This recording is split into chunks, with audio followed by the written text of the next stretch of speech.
temos ouvido bastante a respeito de Timóteo, os desafios que Deus tinha para o ministério dele, o que Deus esperava dele, o dom que havia nele. Ouvimos hoje de manhã sobre isso. E hoje eu vou falar sobre a base, o equipamento que ele precisava para corresponder a toda essa vontade de Deus em sua vida. Foi imprescindível para Timóteo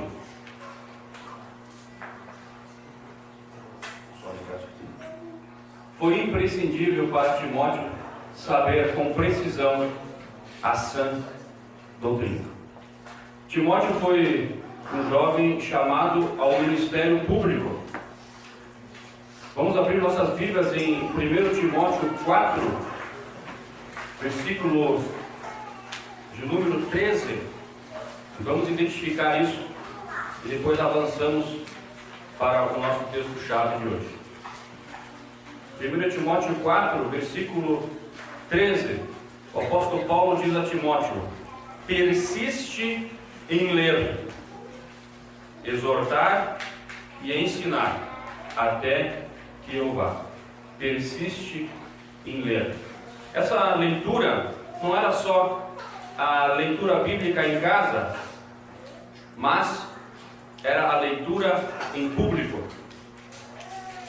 Paulo incentivou Timóteo a ler a Bíblia, ler as Escrituras em público para as pessoas. Incentivou Timóteo a animar as pessoas e ensinar as pessoas. Mas nessa sequência, o primeiro ponto foi ler as Escrituras. E agora nós vamos para o nosso texto de hoje, que é 2 Timóteo 4, versículo 2, que é o cerne da minha palestra. 2 Timóteo 4, verso 2, diz assim: que pregues a palavra, instes a tempo e fora de tempo, redarguas, ou seja, convences, repreendas, exortas, com toda a longanimidade e doutrina. Ou seja, o apóstolo está dizendo a Timóteo: pregue a palavra. E o que mais além dela? Aqui só diz pregue a palavra. Nada mais além dela. Pregue a palavra. Isso eu quero que você guarde na sua mente. O mais importante da minha palestra é essa sentença: pregue a palavra. Instes, ou seja, insista nela, a tempo, fora de tempo.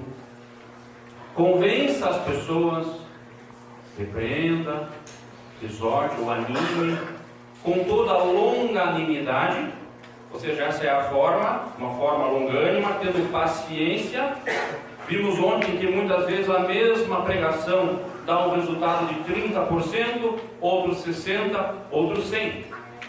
Há que se ter longanimidade, mas falando a doutrina, não abrindo mão dela, ensinando a sã doutrina. Essa era a ferramenta com a qual Timóteo iria trabalhar. Aí ele continua dizendo: porque virá um tempo, ele está apontando para o futuro, vai vir um tempo em que as pessoas não suportarão a sã doutrina. Não receberão ela de braços abertos, não receberão ela com alegria, mas não suportarão, ficarão incomodados com a palavra. Mas, tendo comichão nos ouvidos, uma tradução diz, desejando ouvir coisas agradáveis, cercar-se-ão de mestres conforme suas próprias concupiscências, seus próprios desejos. Isso terá uma consequência: desviarão os ouvidos da verdade.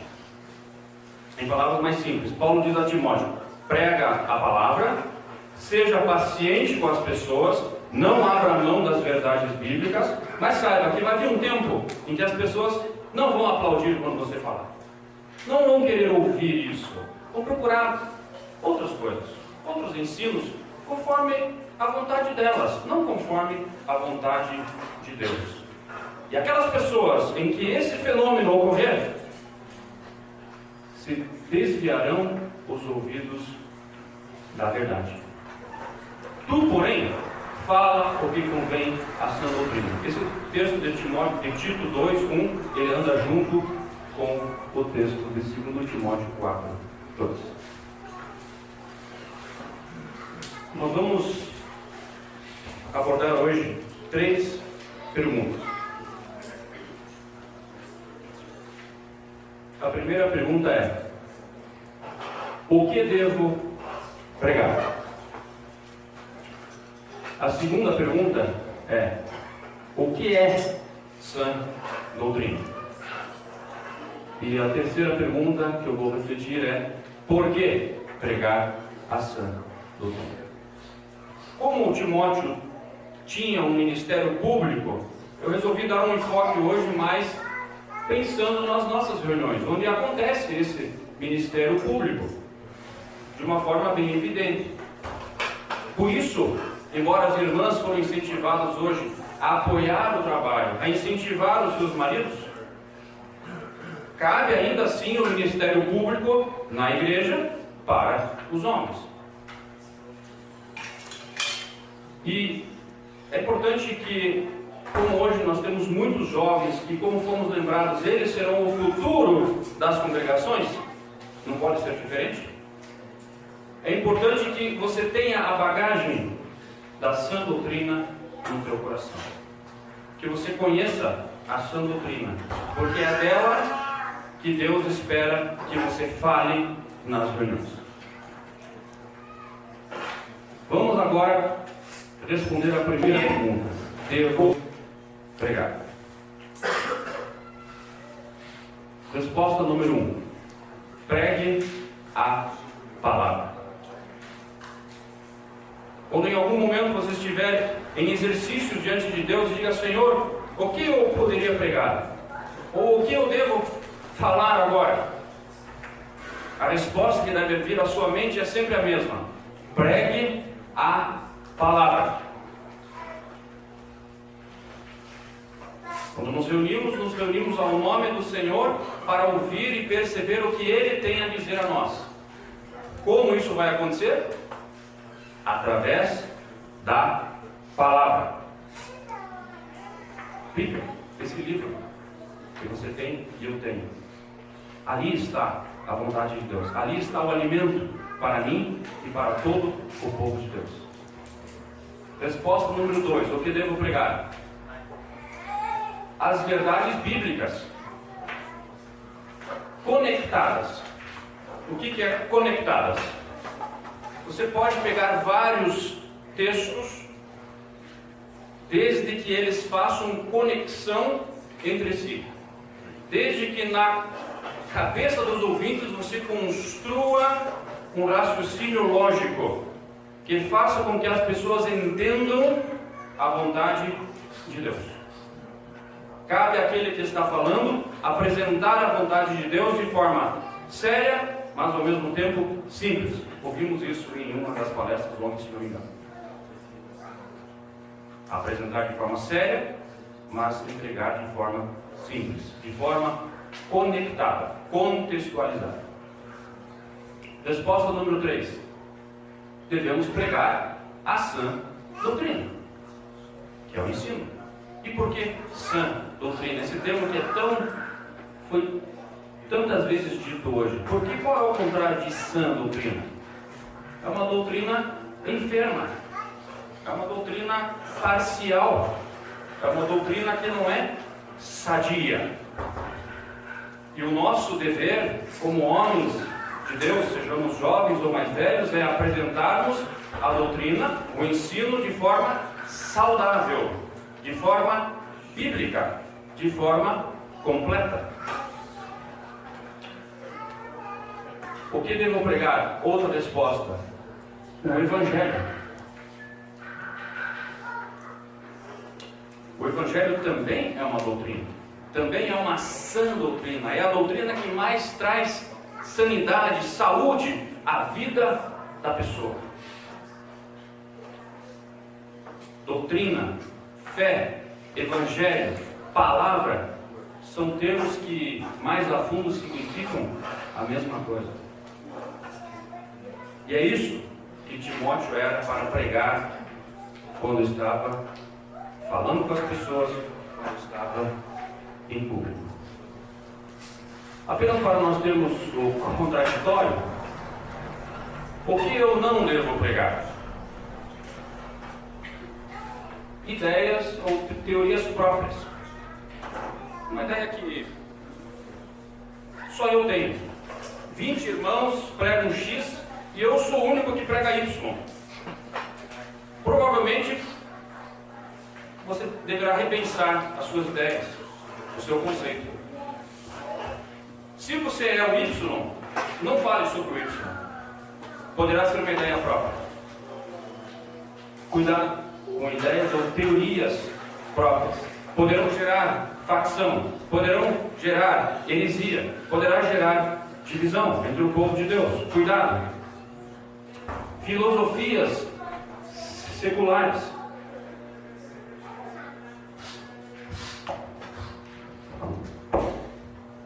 Filosofias seculares. Existe filosofia interessante no mundo, mas faz parte do mundo. Não estou dizendo que nós não devemos ler ou ter contato, não é isso. Mas na igreja não é o lugar para ser compartilhado. Numa palestra como essa, não compete a mim falar sobre filosofias. Não é isso que vai edificar o povo de Deus. Achismos. Não tenho muita certeza, não sei, eu vou falar assim mesmo. Se der, tá bom, se não der. Não. Você está achando uma coisa? Não fale. O dia que você tiver convicção, o dia que você tiver certeza, o dia que você tiver embasamento, fale. Texto bíblico descontextualizado. Muitas vezes a gente quer provar uma coisa forçando a barra, tirando um outro texto do seu contexto. E aí você gera uma forçação de barra para você consolidar uma teoria tua, e as pessoas percebem e causa desconforto. Cuidado em descontextualizar a palavra de Deus. O que eu não devo fazer? Entretenimento público. Entreter as pessoas, ficar falando, tal, esperar a hora passar. Não. Temos que ter seriedade no que fazemos e no que falamos. E devanear. Devanear é uma palavra difícil, então eu vou usar uma palavra bem fácil, que é viajar na maionese. Agora todos entenderam. Não é para fazer isso. O que é para fazer então? Pregue a palavra.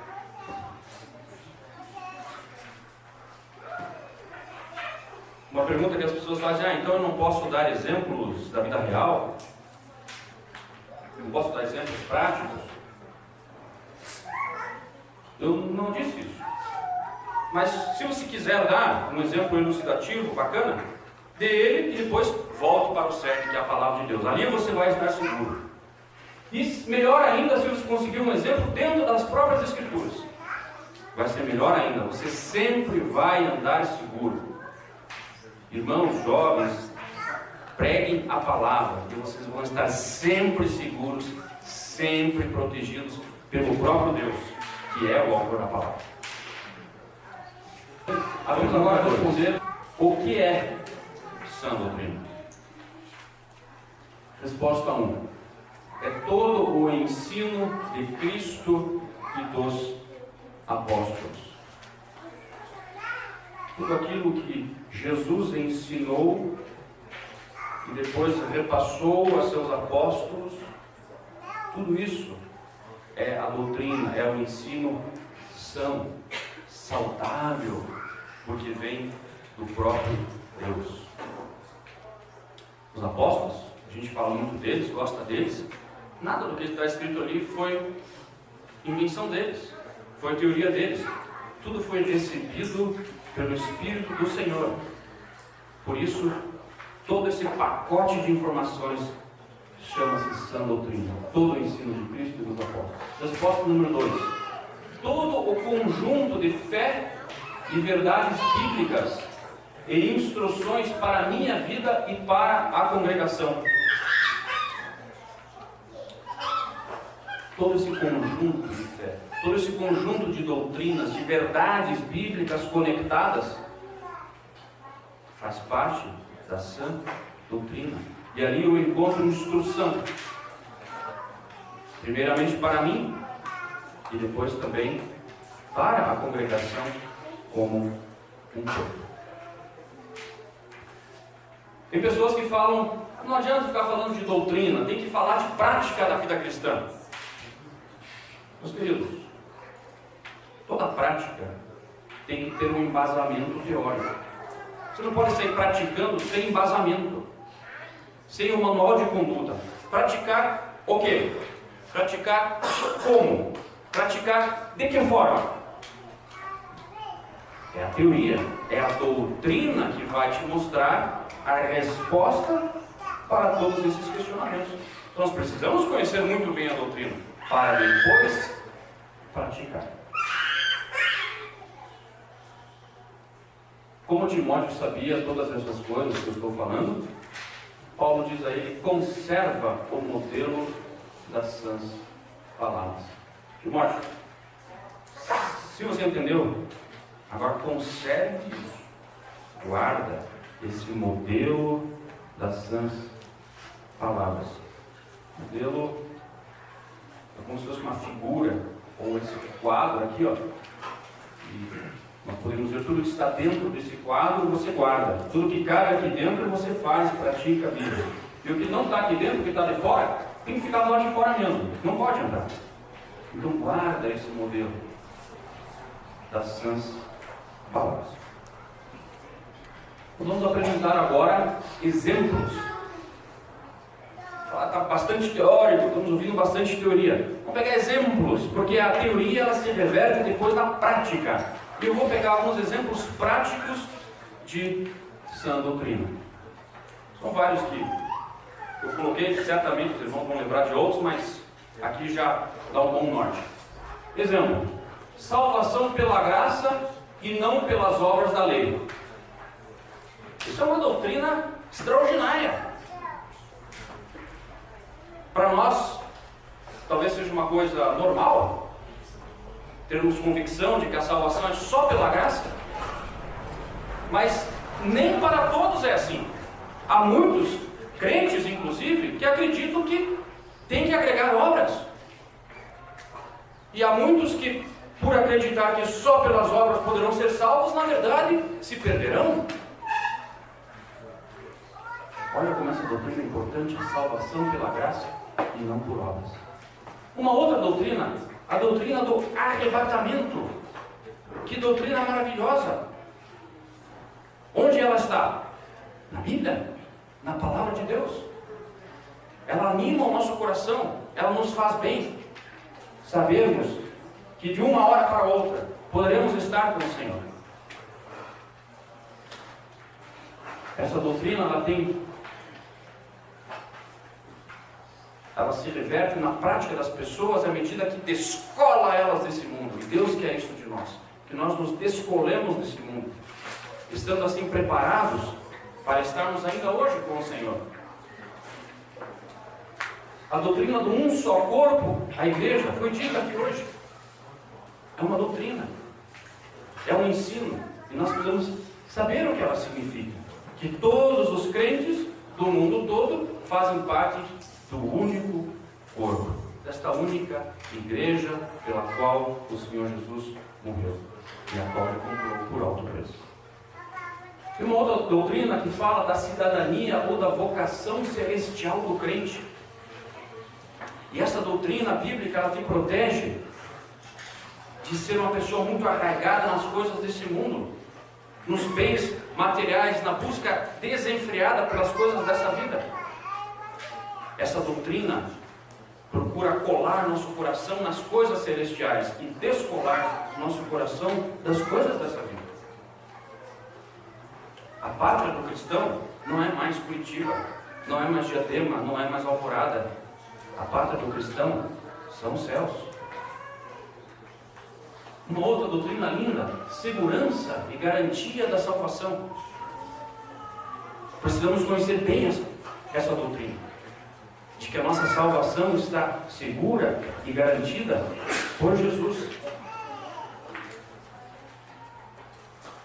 Batismo também é uma doutrina. Todo aquele que já confessa o Senhor Jesus deve pensar nesse passo, no passo do batismo. E sabendo da doutrina bíblica do batismo, nós sabemos que o batismo não me salva, mas é uma coisa esperada para quem já é salvo. A sã doutrina nos revela isso. Dons e ministérios, ouvimos hoje de manhã. A Bíblia fala muito sobre isso. Deus, ele equipa seu povo, deu dons a seu povo. Como são, quais são, quando devem ser usados? A sã doutrina vai nos mostrar. Ceia do Senhor, uma outra doutrina. Precisamos entendê-la bem. Quem já se converteu, quem já se batizou, deve pensar em realizar também esta doutrina em sua vida. Uma outra doutrina que tem a ver com escatologia, os eventos futuros, fundamentados. Por exemplo, processo 2, a igreja não passará pela tribulação. É uma doutrina bíblica. Você vai ouvir outras coisas aí fora. Não importa, o que importa é o que a palavra diz. Você vai ver muita coisa sobre os 144 mil. A Bíblia diz, são judeus. Outros vão dizer, é outra coisa. Não importa, o que importa é se conhecer a sã doutrina. Por isso, conserva o modelo das sãs palavras. E a sã doutrina, ela vai funcionar como um antídoto, como um remédio contra as heresias.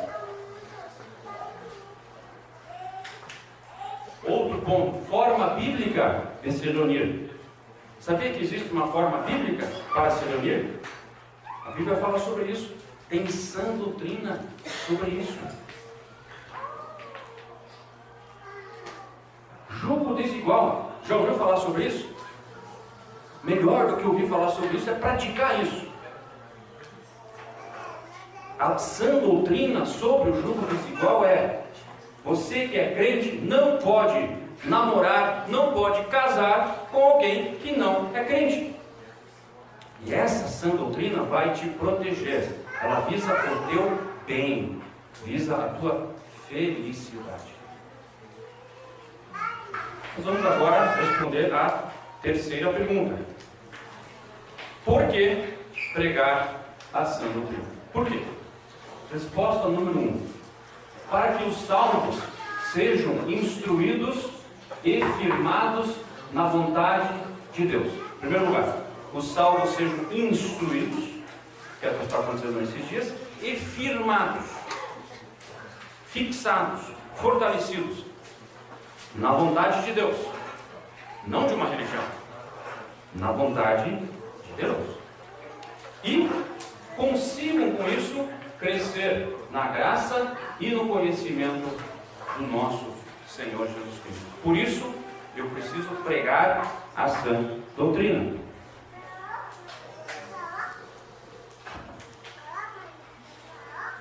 Jovens precisam da sã doutrina. É por meio dela que eles aprendem a ser criteriosos. Criteriosos. Para sair do achismo, para sair da zona da dúvida, ter critério, saber das coisas, saber qual é aquele modelo que eu falava, essas palavras. Então nós precisamos da sã doutrina. Quando a palavra de Deus está na mente e no coração, ela é o filtro que impedirá decisões contrárias à vontade de Deus. Por quê? Porque a sã doutrina fala só da vontade de Deus. E muitas vezes no meu coração eu tenho desejos contrários à vontade de Deus. A sã doutrina vai me mostrar qual é o bom caminho. Exemplos práticos. Onde eu vou me congregar? A sã doutrina tem uma resposta para isso. Onde vou trabalhar? A palavra de Deus, a sã doutrina, tem uma resposta para isso. Opa. Com quem vou me casar? A sã doutrina tem uma resposta para isso. Portanto, não é tudo tanto faz. Tanto faz onde eu vou me congregar, tanto faz onde eu vou trabalhar, desde que o salário seja bom, não sei o quê. Tanto faz com quem vou me casar. Deus não vê assim. Ele tem um parâmetro para cada pergunta prática dessa. Sempre visando a nossa felicidade. É isso que você sabe. Deus é teu amigo. A sã doutrina vem em forma de amizade, em forma de amor, o amor de Deus para nós. Porque a sã doutrina protege de heresias. Protege da doutrina doente, aquela que não é sã. Nós sabemos que aquilo que é doente nos faz mal. Então a sã doutrina ela me protege. Pregando a sã doutrina, nós ensinamos a verdade. E consequentemente evidenciamos o que é falso, gerando a prevenção. É da nossa responsabilidade, os que pregamos a palavra de Deus, gerarmos a prevenção. Mostrarmos, cuidado. Alertarmos as pessoas. E a sã doutrina vai ser esse alerta. Atenção, não podemos nos envergonhar do que cremos e devemos continuar falando a sã doutrina, mesmo que gere impopularidade. Muitas vezes, que nós já ouvimos isso hoje, mesmo na grande cristandade, a sã doutrina é combatida ou gera impopularidade. Nós sabemos disso, mas não podemos nos deixar influenciar por isso. Precisamos continuar a ser fiéis ao Senhor, falando a verdade, pregando às pessoas as Escrituras, falando o que é certo e não nos envergonhando disso. Sabe por quê? Porque se nós nos envergonharmos da sã doutrina, presta atenção, se nós nos envergonharmos da sã doutrina, é o equivalente a nós nos envergonharmos de Cristo. Por quê? Porque esta doutrina é do próprio Cristo. É como se Jesus estivesse falando às multidões e você zombasse dele. Você fizesse piadinha dele. Se envergonhasse dele. Então não vamos nos envergonhar da sã doutrina, porque ela é a palavra do amor de Deus por nós. Resposta 3. Para que as futuras gerações estejam cientes da vontade de Deus revelada nas doutrinas bíblicas. As famílias dos crentes precisam repassar o modelo das sãs palavras para seus filhos, da mesma forma que precisamos levar o Evangelho para os que não conhecem a Cristo. Assim como Deus espera de você e de mim que nós compartilhemos o Evangelho, Deus espera também de você e de mim que nós compartilhemos a doutrina bíblica, a vontade de Deus para as futuras gerações, para que elas tenham resposta para todo aquele quadro de perguntas que nós vimos antes. Chego à última resposta. Ela é longa, mas não vamos resumir ela didaticamente. Lembra que no meu texto estava conectado Tito 2 com onde Paulo fala que Tito deveria também falar da sã doutrina. E esse texto, na verdade, é o texto de Tito 2, de 1 a 10. Eu quero apenas ressaltar algumas coisas aqui. Essa aí não é uma resposta. A resposta 4. Por que pregar a sã doutrina? A resposta: porque a sã doutrina lida com o comportamento das pessoas. Paulo em Tito 2 deixou claro como isso acontece na prática. O texto é longo, mas eu quero ressaltar como a sã doutrina mexe com todos. E evidenciei isso em cores. Começa por aqui. Tu, porém. Começa com você. Seja você homem, mulher, criança ou mais velho aqui. O primeiro público é você mesmo. O segundo público são os velhos. E para eles, tem bastante recomendação que sejam sóbrios, sérios, prudentes, são para os velhos. A doutrina, ela vai agora querer trabalhar o nosso comportamento. Ah, mas tem também para as mulheres idosas. Tem também várias recomendações para as mulheres idosas. Tem aqui recomendações para as mulheres novas. Que sejam prudentes, amem seus maridos, sejam moderados, boas donas de casa, sujeitos a seus maridos. E conclui dizendo, a fim de que a palavra de Deus não seja blasfemada. Eu já volto a esse ponto daqui a pouco. Mas ele continua, ficou de fora alguns ainda, né? Mas está aqui, ó. Tem ainda os jovens. Tem aqui em tudo te dá por exemplo você mesmo, mostrando incorrupção na doutrina, seriedade, sinceridade, uma linguagem sã, irrepreensível, para que o adversário se envergonhe, não tendo nenhum mal que dizer de nós. Da onde viria o mal? Através das nossas más atitudes. Então, doutrina tem a ver com atitude, ela se reflete na minha atitude, no meu comportamento. Fala dos servos, daqueles que estão sujeitos a seus senhores. Enfim, para cada classe de pessoas, Deus tem uma recomendação. Qual é o objetivo final de tudo isso? Para que em tudo seja um ornamento da doutrina de Deus, nosso Salvador. Veja que Paulo está dizendo a Tito de que o comportamento das pessoas seria o ornamento, seria o enfeite da doutrina de Deus. A doutrina de Deus, a vontade de Deus, ela é enfeitada em nós quando nós vivemos ela, quando nós praticamos ela. E também a fim de que a palavra de Deus não seja blasfemada, a fim de que o mundo não zombe de nós, os crentes. Tem muito crente que é motivo de zombaria no mundo porque merece ser zombado. Outros crentes não merecem ser zombados, são heróis.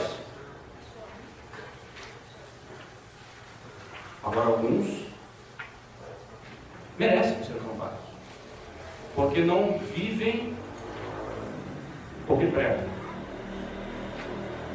E o mundo percebe isso, e a doutrina de Deus acaba sendo blasfemada. Essa doutrina é importante porque aquilo em que acreditamos afeta o que fazemos. O comportamento é uma extensão do que pensamos e cremos. Daquilo que você está convicto, você não abre mão e vive. É bom estar convicto da palavra de Deus, da vontade de Deus para a tua vida. Faço a reflexão final perguntando: você ama e defende a sua doutrina? Você ama ela? Você percebeu que é importante você abraçar essa doutrina porque ela é uma proteção para você? Nela está o amor de Deus para a tua vida? Você defendeu ela alguma vez? Vimos na palestra de ontem, muitas vezes nós nos envergonhamos do testemunho de Jesus. Segunda pergunta: você ama e defende essa doutrina completa ou parcialmente? Há 15 pontos, 10 eu concordo, esse eu defendo. Os outros 5, não, esse aqui eu não concordo, é muito chato, é muito difícil, não é para mim, não é meu estilo, então eu abro mão. Eu quero dizer para você que você não tem esse direito. Você não é o autor da sã doutrina para dizer o que está certo, o que é melhor e o que é pior. O autor é Deus. Lembre-se de que o autor dessa doutrina é Jesus Cristo.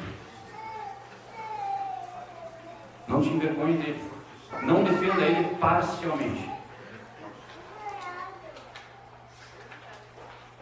Essa última pergunta seria o pior cenário. Ou você faz parte do sinal dos tempos do fim.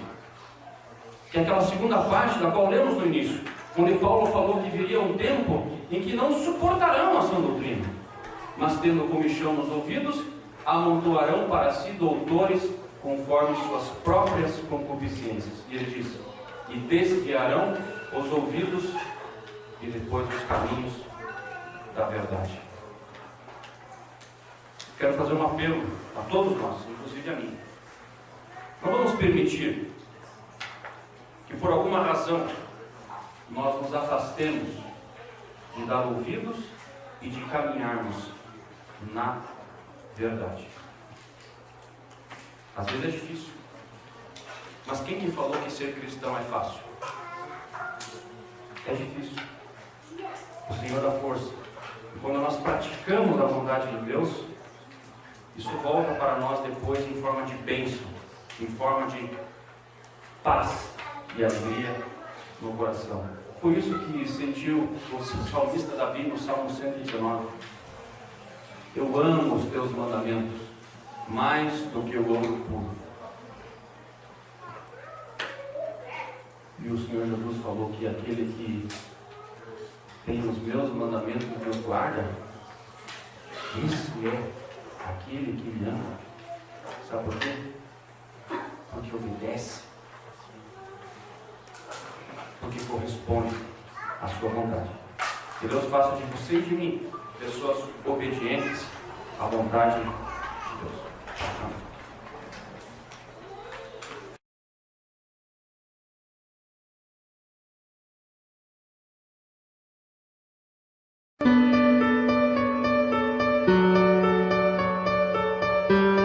Pense, medite e tome a sua decisão. Se inscreva no nosso canal. A gente conta com você.